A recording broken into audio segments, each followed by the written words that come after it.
Hello, magandang araw po sa inyong lahat and welcome to the Pinky Town. My name is Glenda. I'm a cancer thriver. And sa araw na ito, pag-uusapan natin kung paano makaiwas sa mga malalaking gastusin sa pagpapadoktor. Okay. Paano natin gagawin yan? Okay, ang mga ikukwento ko po ay based on my personal experiences at sa mga na-experience ng ibang tao na maaaring makatulong sa inyo. Okay? Paano makaiwas sa mga malalaking gastusin? Minsan, ayan, hindi naman lagi, pero at least minsan makakaiwas tayo sa pagpapadoktor at minsan na rin sa pagpapa-hospital. Okay? Mostly sa pagpapadoktor. Umpisahan natin. Number 1, base to sa personal experience ko. Pag magpapadoktor, kunyari,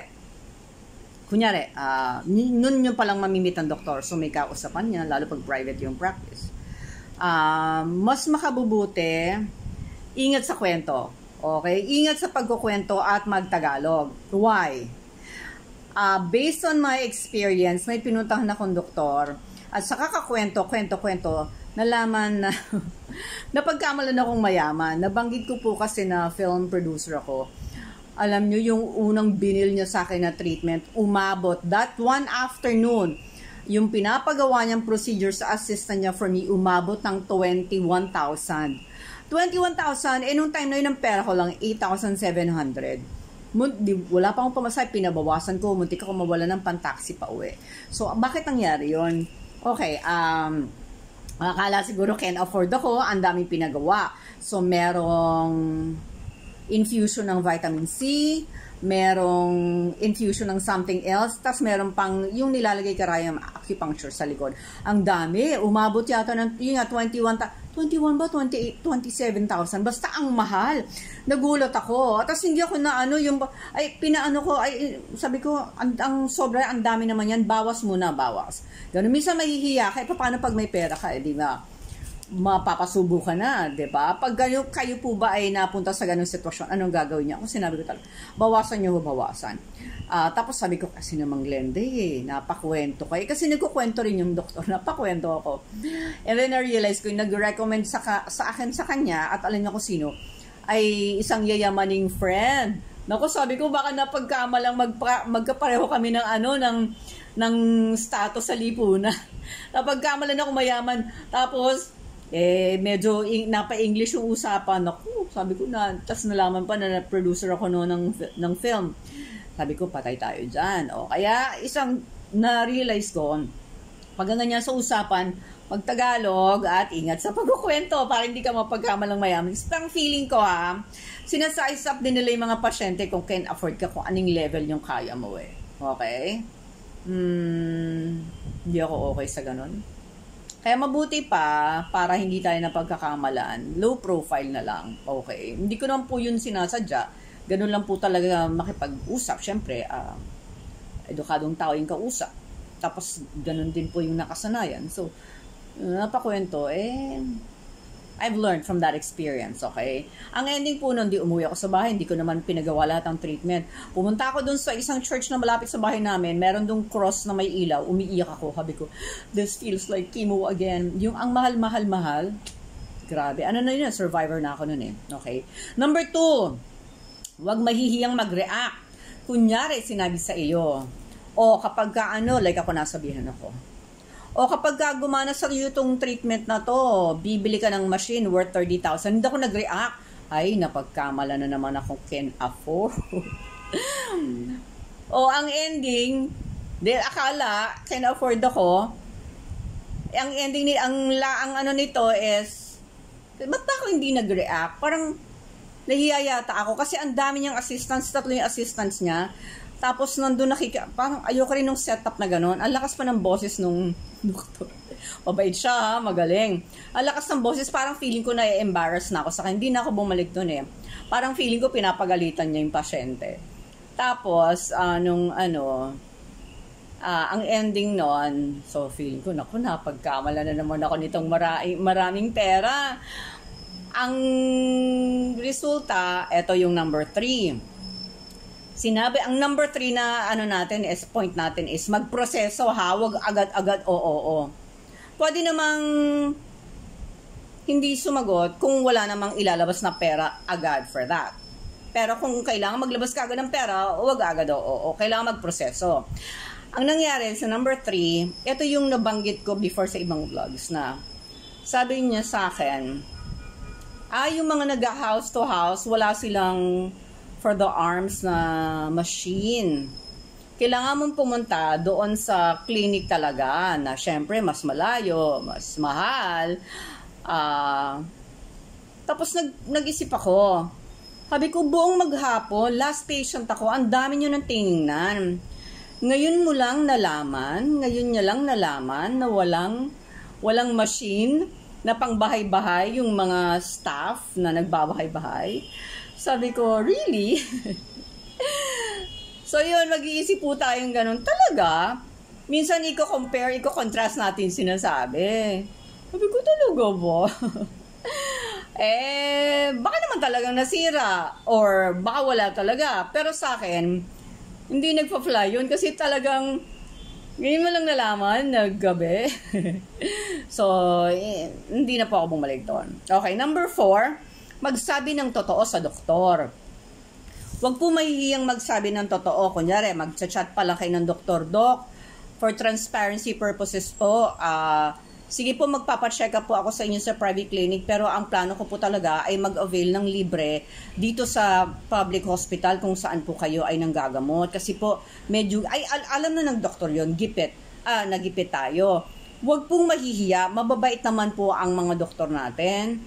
So, alam na nila. Ang nangyari recently, doon sa isang kakilala ko, doon sinabi niya, may isa pa nga akong friend, sinasabi niya, Ma'am, wala bang mas malapit kasi po medyo mahal ang pamasahe, medyo tight na po ang budget. So, ito namang isang friend ko, ang sinabi niya, Ma'am, yun nga for transparency purposes, I'll see you in person sa clinic mo, pero po, ang plano ko po ay magpa-treat ng libre dun po sa ospital kung saan po kayo ay nanggagamot. So, dahil sinabi niya ang totoo, na-assess na ng doktor na medyo kailangan natin to ng financial assistance. So nung nagkita sila ng doktor, ang suggestion ng doktor sa kanya, i-enroll siya nung doktor mismo sa isang program. Kasi naging honest siya, naging transparent siya. Okay. That's very good. Okay? And number 5, mag-reason out. Okay. Ito naman nangyari din in the past.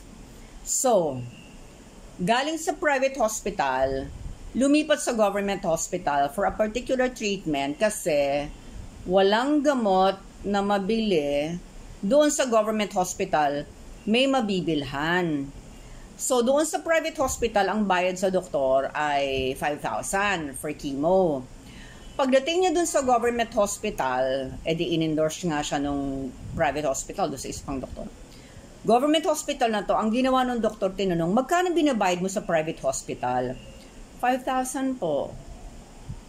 Ang siningil din nung doktor sa government hospital ay 5,000. Wow, how ridiculous, diba? Kanino to nangyari? Sa akin. Sa akin po to nangyari. Sabi ko, kaya ka nga lumipat din sa government hospital para makamura. Siningil din ako ng 5,000 at hindi ako nangatwira. Nagulat ako, siguro na-awkward na ako sa sitwasyon. Hindi ako nangatwiran, pero masama yung loob ko. Okay. Ibang government hospital to, once lang ako nagpa-doktor, hindi na ako dun bumalik. Tapos, medyo, ibang term gagamitin ko, medyo may yung mga staff doon, yung mga nurse, hindi sila maayos makitungo sa mga pasyente. Maliban doon, wala rin yatang gamot, hindi ko alam kung hindi lang ako pinagbilan. Bumili kami doon sa pinakabutika na wala na raw silang mga gamot na stocks. At dahil doon kami sa butika, mas mahal pa doon sa talagang binibila namin. Mas mahal pa sila sa private hospital. So, hindi na talaga ako bumalik doon sa government hospital na yon. Okay? So, mag-reason out. Pwede natin sabihin, doktora, private hospital nga po yun. Kaya nga po ako umalis doon dahil hindi ko na po afford. O, pwede tayong gumanon. Tapos ganun din po yung i-charge ninyo. Di po ba government hospital ito? Pwede po magtanong ha. Sa maayos na paraan, may paggalang, pero pwede po tayong magtanong. Alright? Baka naman mabigyan tayo ng magandang discount. Okay. Number 6. Pwedeng magtanong sa doktor o sa mga secretary ng doktor kung saan mas mura. Yung oncologist ko, ay, eto, winner to. Doc, saan makakabili ng ganitong mura? Ay, sinasabi niya, o dito ka bumili, generic. Doc, saan makakamura ng Filgestrin? O dito ka, sa kanya ka mag-text. Alam ng doktor ko saan ang mga mura. Pwede tayo magtanong kasi marami silang mga contacts. Kunyari, magpapalabs ka dito. Doc, may kamahalan po dyan. Tinawagan ko na. Magtanong, ma'am, baka po may alam kayo mas mura. Okay, pwede magtanong. At pwede rin magtanong sa mga support groups. Nakikita natin yan minsan, di ba? Saan po ang may murang ganito? Saan po ang may mura? Okay. So, maliban sa support groups, saan pa ba? Sa ibang pasyente, ng mga friends natin. And, pero ang pinakauna pa rin ang mga doktor kasi maraming contacts din ng mga doktor. Marami silang pwedeng ma-recommend kung saan tayo ay makakabili ng mas abot kayang halaga. Okay? Next. Siyempre, gamitin number 7, gamitin ang ating PWD ID. Make sure na dala natin ang PWD ID lagi kasi naranasan ko minsan na nakalimutan ko yan. Buti ay pinagawa ako ng liham na pwede namang umapila, sabihin ko ba't nakalimutan. Sorry po. Sabi ko, sorry po, nakalimutan kong dalhin. Oo, pero meron po akong PWD ID talaga. Okay? Alright. So, huwag kalimutang dala ng PWD ID. Okay, at number 8, syempre, para makamura tayo, makatipid, mag-explore ng ibang doktor. Kung ano yung kaya ng budget, kung ano yung kaya ng lakas ng katawan. Hindi lang yung kaya ng budget, yung kaya natin biyahihin. Kasi minsan pag po napakalayo, baka po napakamahal naman ng pamasahe at aabutin tayo ng matagal, gugutumin, mapapagastos din tayo. So yung malapit lang halos, madali lang biyahihin, and abot kaya. Pwede po tayo magtanong sa mga support groups. And natutuwa po ako yung sa mga doktor natin na mababait. Like ako before, yung oncologist ko, talagang willing siya na i-give up ako sa government hospital. Para malipat ako sa government hospital, siya mismo nag-enroll sa akin para makapagpatuloy ako ng gamot. So, nagpapasalamat tayo sa mga doktor na ganyan na talagang nag-extend ng tulong, nagbibigay ng advice, willing tayong i-give up para makakunyari nasa private hospital, makalipat tayo sa government hospital. May maraming doktor po na ganyan dito sa bansa natin. At pinagpapasalamat natin sila sa Diyos. Blessing sila sa atin. Okay? So, pag nakikita natin yung mga doktor natin, patiin natin, ma'am, good morning po, good afternoon. Tapos kapag nakakausap natin sila, be honest, pwede tayong mag-react, pwedeng umiyak, mawala na kami pera. Pwede po yun.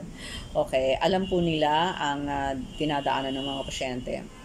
At minsan, sila pa yung magbibigay sa atin ng advice kung saan may pwedeng enrollan o makakakuha ka ng libreng ganito, libreng ganyan. Mag-enroll ka rito. Or isali ka sa program na ito, pwede yon. Pwede po tayo magtanong sa doktor. O bonus yan, information. O number 9 natin yan. O magtanong, ma'am, saan po ba ako pwedeng may enroll na program? Or baka po merong clinical trial. Ang mga doktor po ang magbibigay sa atin ng advice tungkol sa mga yan. Alright? So, mga kapatid, yan po ang ating talakayan. Kwentuhan ngayong araw na ito. Nawa po'y nakapagbigay sa inyo to ng gabay kahit papano. At patuloy po tayong matuto as we go through this journey, yung treatment natin. Marami po tayong pagdadaanan, marami rin po tayong matututunan. At nagpapasalamat po ako sa lahat ng nanonood dito sa channel natin, sa Pilipinas, sa Maynila, sa probinsya, sa abroad. Marami pong salamat. Thank you so much for your eagerness to learn. And patuloy po tayo maglalagay ng mga video, magagawa ng mga videos, base po sa mga experiences ng ating mga kapatid, experiences ko, na mga bagay na natutunan na maaring makagabay sa atin. Kasi maganda, we learn from experiences, but it's also better to learn from the experiences of other people. Kasi minsan pag tayo mismo ang nagkamali, mahal. Okay? May gastusan ng involved. Mabuting matuto na tayo sa mga naranasan ng ibang tao para hindi na natin magawa pa. Okay? God bless you all. And sa lahat po ng On Chemo, if you want a personal guide, saan na yun? Ayan o. For your cancer treatment, ayan po. Stage 3G, still available. Ang benefit po niyan, pag bumili kayo ng libro, meron na po kayong guide mula sa gamutan.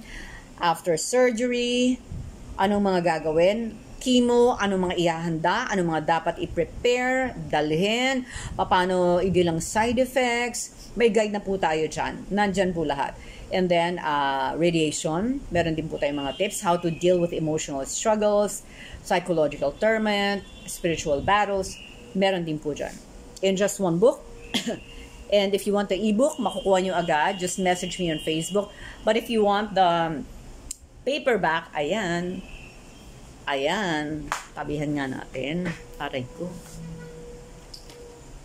Ayan. If you want it, okay, pwedeng yakapin, pwedeng katabi sa pagtulog, pwedeng dalhin sa clinic, sa ospital. All you need to do is message me on Facebook also, pero ilalagay ko na rin dyan sa description ang link sa Shopee, okay? Maraming salamat po. God bless you all. Stay safe, keep on praying, and don't forget, habang may nakikinig sa panalangin, matatapos din ang dilim. Bye-bye po!